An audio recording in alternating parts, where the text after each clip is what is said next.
Thank you very much, everybody. And I've been briefed on the Florida State University, Tallahassee active shooting. I guess it's an active shooter. Fully briefed as to where we are right now. It's a shame. It's a horrible thing. Horrible that things like this take place. And we'll have more to say about it later.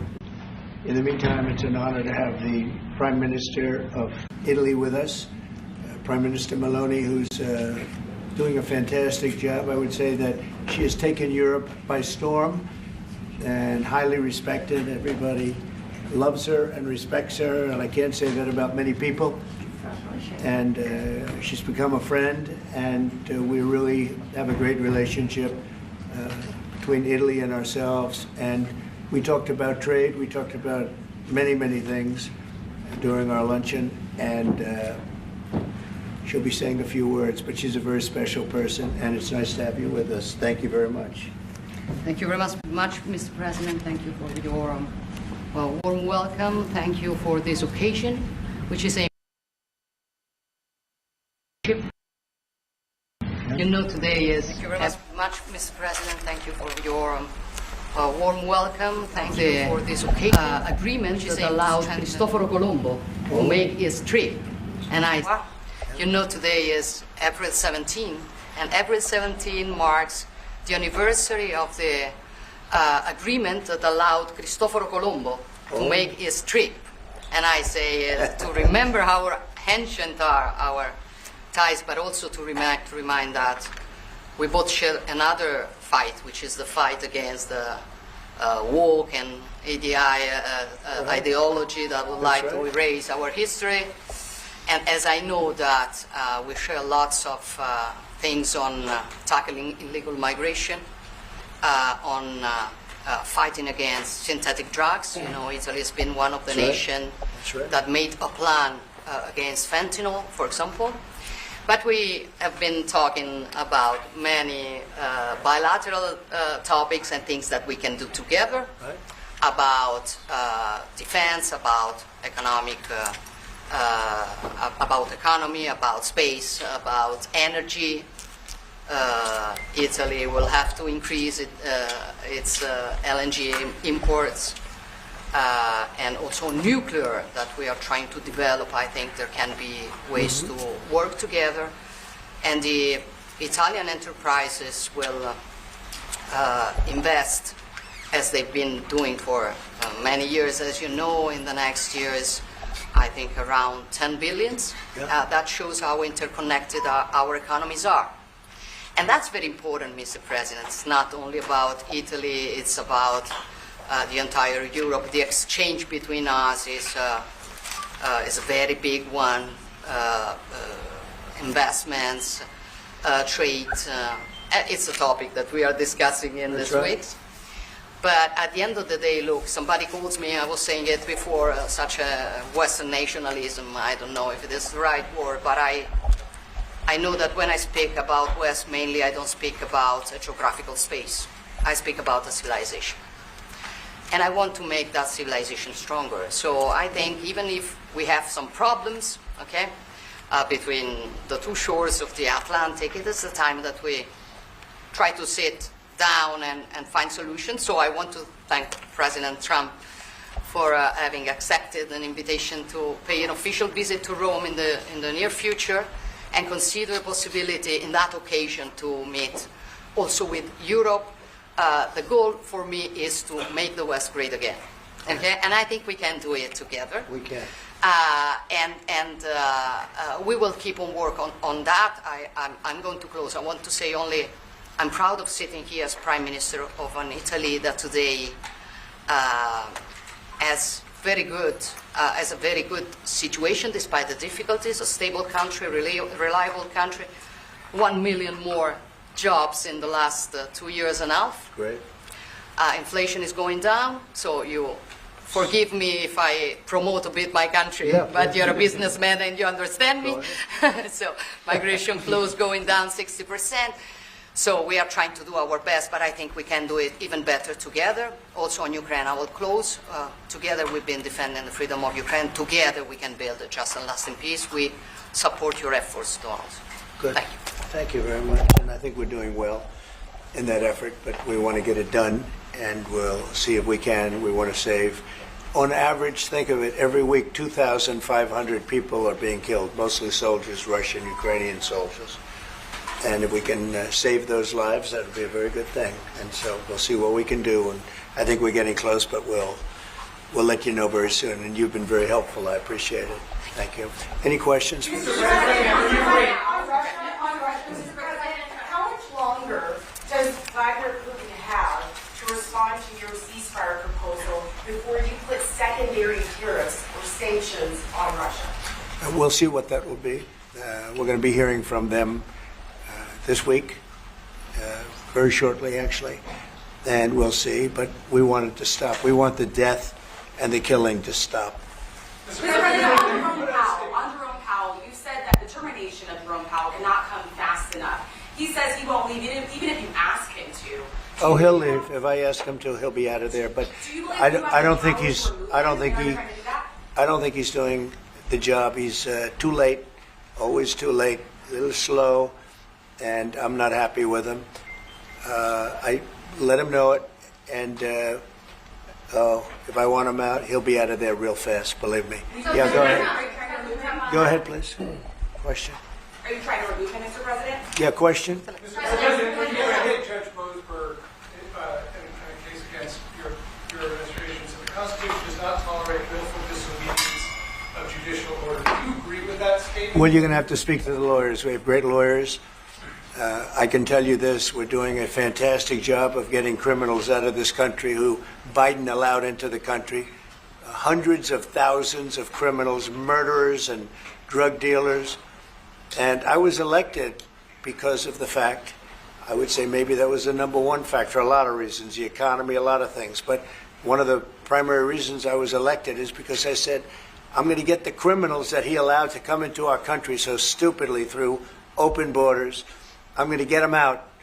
And I got a lot of votes, record-setting numbers of votes. As you know, we won everything. The popular vote, all 7 swing states, we won everything. And that's what the public wanted. That's what I'm doing. But you'll have to speak to the lawyers because it's up to them. Mr. President, what do you think of the proposal from France? Say it. What do you think of the proposal from France and UK of a peace mission in Ukraine with soldiers? And do you think that Italy should take part into it? Well, I think Italy will have to make that determination, but peace missions are always good with me. I'm okay with peace missions. Yeah, please. Mr. President, have you discussed what areas of cooperation and discussed with the Prime Minister vis-a-vis Italy and the United States and Europe and the United States? And on China? We discussed it very briefly. No, we're doing very well with negotiations, I think, with all countries. And Scott could tell you a little bit, but we are doing very well. We have a lot of countries that want to make a deal. Frankly, they want to make deals more than I do. Go ahead, Scott. Would you say something, please? Yeah, we've got a process in place. We're working on the big 15 economies. First, we had a fantastic meeting with Japan yesterday. I believe they've been called with the EU already. And then we have South Korea coming in next week. And I believe India is also talking. That's moving very quickly. Go ahead. Ukraine's President Zelensky has said he has evidence that China is supplying weaponry or ammunition to Russia. Do you have any evidence on those lines?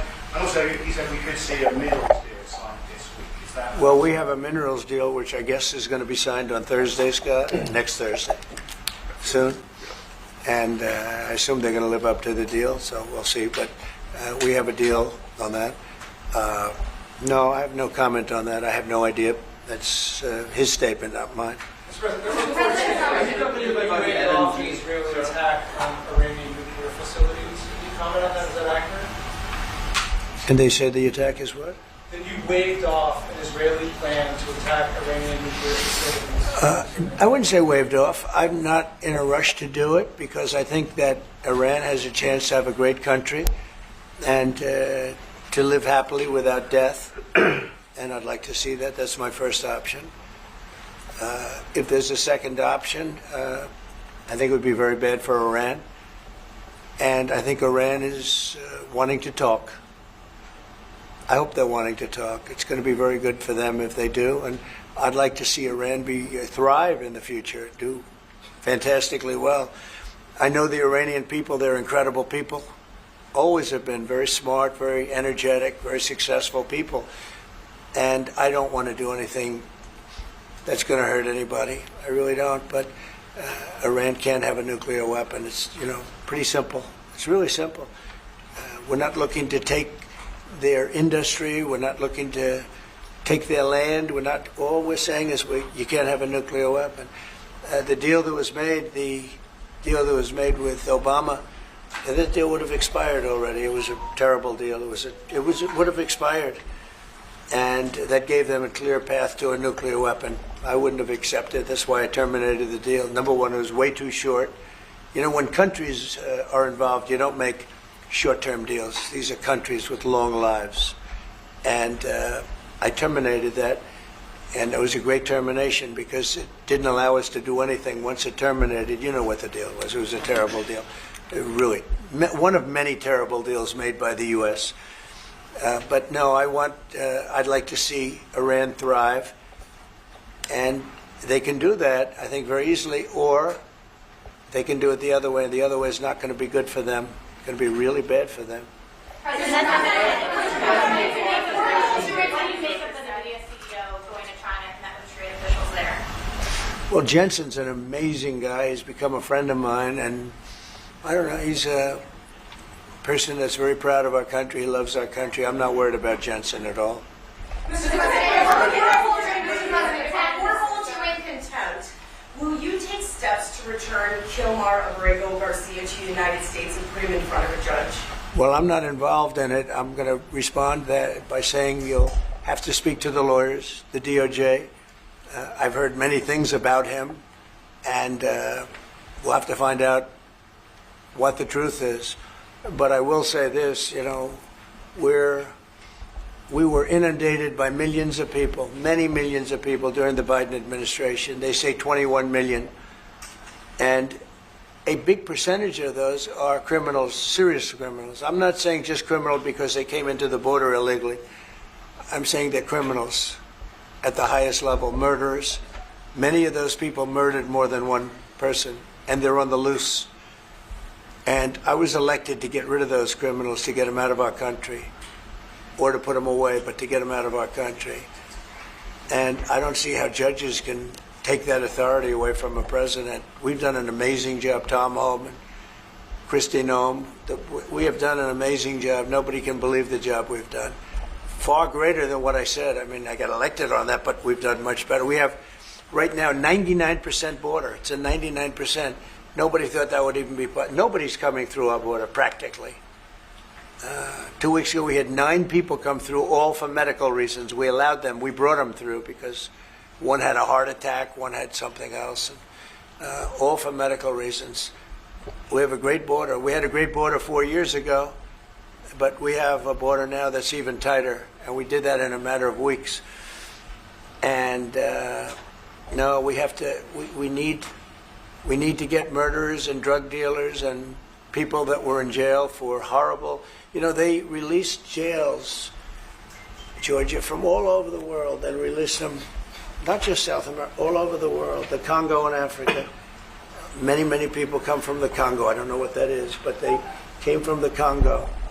And all over the world they came in, opened their jails. Venezuela, practically all of their prisoners released into our country. We took them because we had an incompetent administration called the Biden administration. And to think what they've done to our country. And I was elected to straighten that out, and I'm doing that. But we have activist judges that don't want murderers to be sent out of our country. They don't want killers and drug dealers and drug lords and people from mental institutions. They want them to stay in our country, I guess. I don't know, maybe that's the liberal way, or as they call it nowadays, the progressive way. But I don't think it's the way that our country believes, and that's why I won in a landslide. Okay. You did say that you are confident these deals will be done, but you also said that you're in no rush. Americans are seeing prices rise. They're seeing it on their bills. How long can they expect that pain to last? So they've already seen it get much better, because if you were truthful, which you're not, I know you very well, you have gasoline that hit $1.98 yesterday in a couple of states. You have gasoline's way down. The price of oil has dropped substantially. The price of groceries are substantially down. The price of eggs. When I came in, they hit me with eggs. I just got there. I was here for 1 week, and they started screaming at me, eggs have gone through the roof. I said, I just got here. I was there for 7 days, and I hear that eggs have gone through the roof before I got there. And they were screaming at me, the press, the fake news, like you're fake. And the fake news is screaming at me, like, about eggs. I said, I've only been here, this is my 7th day. And they were right. They went up 87%, and you couldn't get them. They said, you won't have eggs for Easter, which is coming up. Happy Easter, everybody. You won't have eggs for Easter. And we did an unbelievable job, and now eggs are all over the place, and the price went down 92%. And our Commissioner of Agriculture, Brooke, has done a fantastic job. They really have done a fantastic job. So prices haven't gone up. The only thing that's gone up, actually, is interest rates, because we have a Federal Reserve Chairman that is playing politics. Somebody that I've never been very fond of, actually. But he's playing politics. Interest rates should be down now. They should be coming down. In Europe, as you know, they reduced them, I guess 7 times. It looks like they're going to reduce them again and again and again. But our guy wants to play cute. But interest rates are pretty much even. Maybe they went up just a slight bit, but that's the only thing. But that's because of the Federal Reserve, because they're not very smart people. Do you regret Go ahead. Yes, sir, please. Go ahead, please. nominating him, Jerome Powell? Look, in the first 4 years, we had the greatest economy in the history of our country. Stock market went up 88 points. I think he's terrible, but I can't complain because we had the most successful administration economically in the history of our country. I think we're going to do even better this time, because you will see that the numbers that we're taking in are astronomical. We're taking in tremendous amounts of money with the tariffs. We were treated very unfairly on trade, and countries are having a hard time getting used to the fact that they can't do that to us anymore, because we have a real president. We have a president that understands what it's all about. We had presidents that, in some cases, were smart, but they didn't understand business, or they didn't like business, or, it wasn't like a priority. And then you had, like, the last administration, the only thing they were good at was cheating in elections. That's about all they could do. They couldn't do anything. They were useless. They were incompetent. Worst administration in the history of our country. Worse than Jimmy Carter. Jimmy Carter died a happy man. You know why? Because he wasn't the worst president. Joe Biden was. So I think you're going to see some fantastic numbers when this all happens. It's happening now. I mean, everybody wants to make a deal. And if they don't want to make a deal, we'll make the deal for them. Because that's what's going to happen. We'll just say, this is what it is. But we want to listen to everybody. And I think I can say for Scott and the other people that are working on it that we're listening, and we're going to be very fair to people. But, we're the one that really sets the deal, and that's what we'll be doing. Okay? Yeah, go ahead, please. Please. A question to our Prime Minister. Oh, you have a great Prime Minister. You're so lucky. Yes. In italiano. Oh, yes, that's right. Ok. I'm not sure that would be.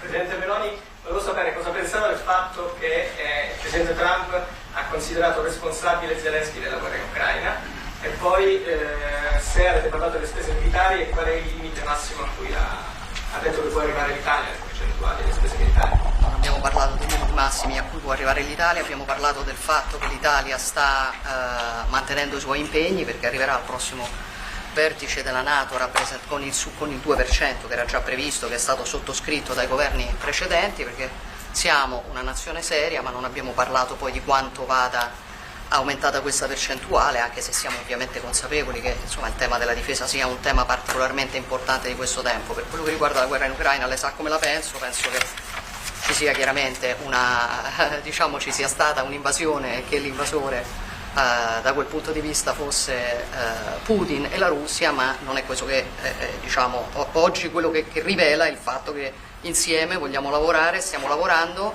per cercare di arrivare in Ucraina a una pace che possa essere giusta e duratura. Penso che questi siano gli sforzi sui quali condividiamo il nostro lavoro, abbiamo condiviso anche oggi il nostro lavoro. That sounded absolutely. That was so beautiful. What the hell? What did she say, please? No, I mean it sounded great. It was beautifully presented, but maybe I could hear what she said. Please go ahead. Yeah, Go ahead. it was about asking. Guys, Hold it, have some respect, please. Thank you. No, wait. I want to hear what she said. Go ahead. Prime Minister Meloni was asked what she thinks about the fact that President Trump holds Zelensky responsible for the war in Ukraine. And Prime Minister Meloni answered, well,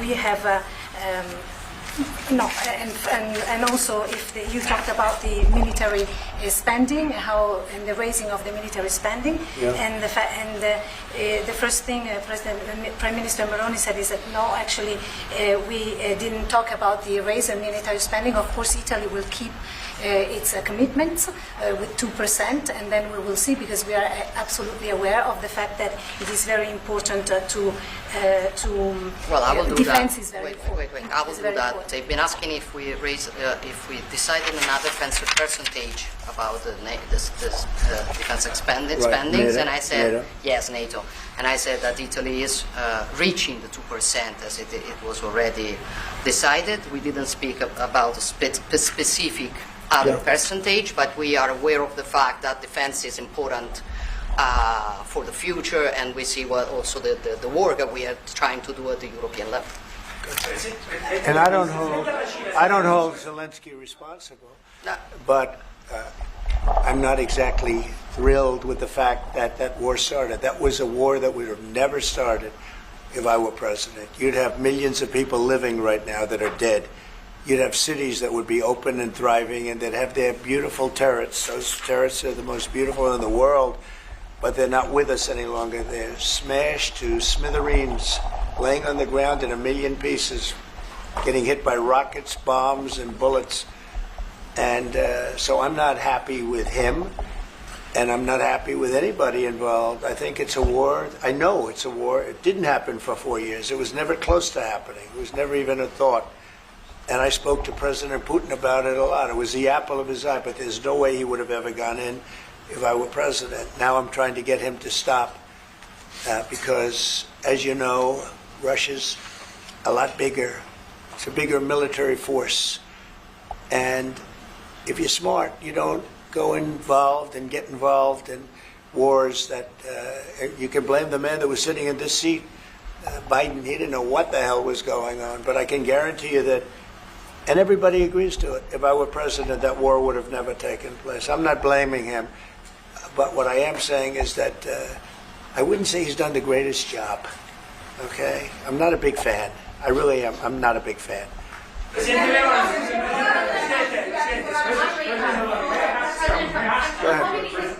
Go ahead. Presidente Meloni, avete discusso di Cina e della possibilità che l'Europa ponga dei dazi, diciamo, sulla Cina. Mr. President, are you sure about the definition of parasite of European? Would you say again that European parasites? It's never said. Would you say again that The European- Have you said that Europeans are parasites? Yeah. Have you said it? No, I haven't don't- said. I don't He know. didn't say it. I don't even know what you're talking about. Go ahead, please. Go ahead. No, wait. Next. Go. Thank you. Prime Minister Meloni just said we want to make Europe great again, and we want to do it together with the United Sure. West, yeah. Did you? I guess that's what you said, Mr. Prime Minister. How are you going to do that? And are you looking to do it to counter China, who is really trying to gather influence against the United States with the help of this joint? I hope that Europe is going to be great again. Europe is going through a lot of problems, and a lot of it's having to do with immigration. And I'm not a big fan of Europe and what they've done with immigration at all. And I think they got to get smart, because Europe is being very badly hurt by what they've done with immigration. Now, I'll say this, that the Prime Minister has taken a very tough stand on immigration. And I commented to her before. I said, I wish more people would be like you having to do with that subject, but they're not. Europe is very important to me. Europe is very important to the world. I want Europe to do very well. I think they have to get a lot smarter on immigration.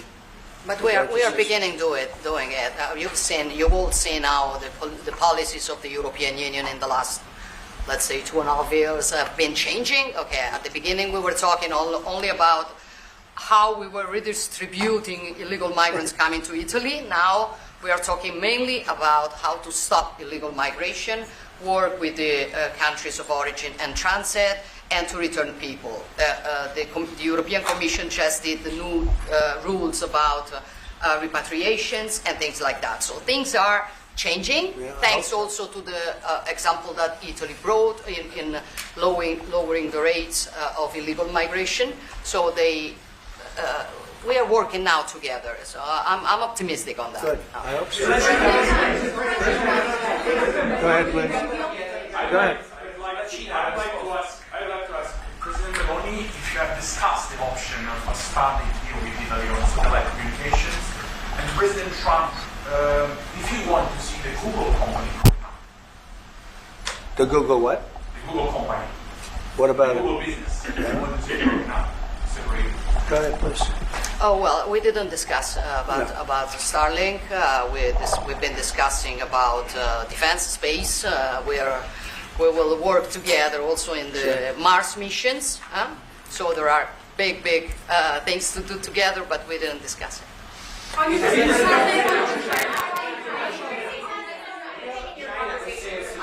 that changed your mind potentially about tariffs and what you plan to do going forward? No. I think the Prime Minister said to you that changed your perspective. No, tariffs are making us rich. We were losing a lot of money under Biden, trillions of dollars, trillions on trade.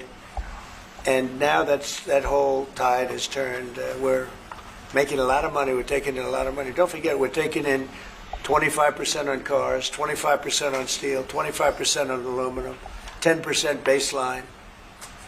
We put penalties on China for sending us fentanyl. We put penalties on Mexico and Canada, 25% for allowing fentanyl and allowing the borders to be weak. Now we're taking in billions and billions of dollars while I sit here and talk to you.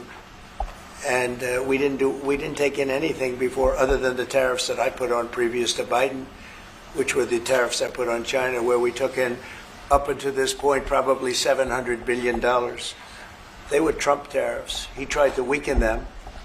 He did everything he could. You know, he got paid money by China, right? The family got paid money. He did.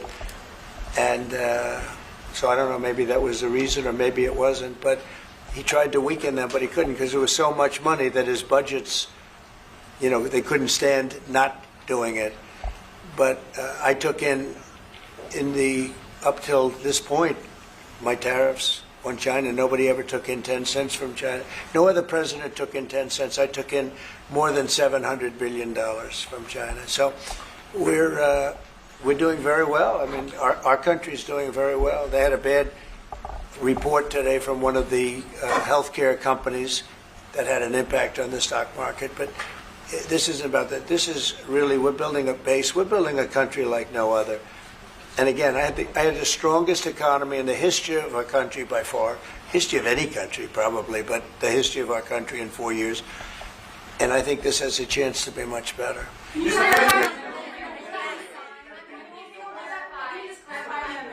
that be signed here at the White House with Ukraine on Thursday? Will President Zelensky be coming here for that? I don't know exactly. I'm going to leave that to Scott. What do you think? Where would it be signed and when? Yeah, we're still working on the details. We're shooting for around April 26th. Is there any more detail that you could tell us about what's in that deal and how it came together?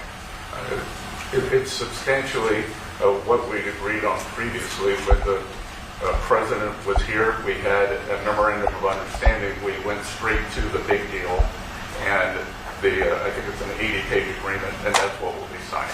President Trump, on rate cuts, can you clarify on rate cuts, do you intend to seek Powell's firing if he doesn't change his stance on rate cuts? Or is that on the table? Or is that Well, I think he should do the rate cuts, because I think if Europe has done it, it puts us at a disadvantage to Europe. I mean, he plays right into their hands. So I think he should do the rate cuts. We don't have really inflation now. I just said the major things are going down. Oil is great. Oil is way ahead of schedule, and that's because of our policies. But oil is down into the $60, $65 range now per barrel. And I told you, in certain states we have less than $2 for gasoline. And food is down. Groceries, as we call it, are down. Other than interest rates, everything's down. Interest rates are pretty flat. It's not that they're up, but we should be better than flat. We should, if he would lower the interest rate, I think it would have a good impact on that too. But the costs are down. We have very little inflation. I would say we have essentially no inflation. Hard to have inflation when oil goes down, and oil goes down. When Biden came in, oil went through the roof. That's what caused our problem. That and his very dumb spending. But when the oil prices go down, and they have gone down a lot, we've gotten it down really good. We've opened it up and we've gotten them down. And that means that people driving cars are going to be paying $2 and $2.50 instead of $4.50. And, you know, even at the end, they tried just for the purpose of the election to get it down. But they had really lost that sucker. It was not good. But if they had won, oil right now would be at $7 or $8 because of their policy. And we're going to be at about $2. Could be even a little bit less than that. And you're starting to see it. So I don't know how you can have inflation when oil has come down quite a bit. And I would say the Fed really owes it to the American people to get interest rates down. That's the only thing he's good for. And he would have an effect on that if he lowered them. And I think at some point he will. He's going to have a lot of political pressure. You know, they are political also. And I think there's a lot of political pressure for him to lower interest rates. Okay? Yeah, go ahead. Sorry. Please. Do you think that Italy can be your best ally in Europe? And also, do you ever notice when you walk into step on hands? Only if the Prime Minister remains the Prime Minister can it be our best. she's doing a great job. And yeah, certainly one of our great allies, not just in Europe, anywhere. She's a fantastic person and doing a great job. And our relationship is great. And we have a lot of Italians in this country, I tell you, and they like Trump, and they voted for Trump. Anyway, thank you very much, everybody. Thank you.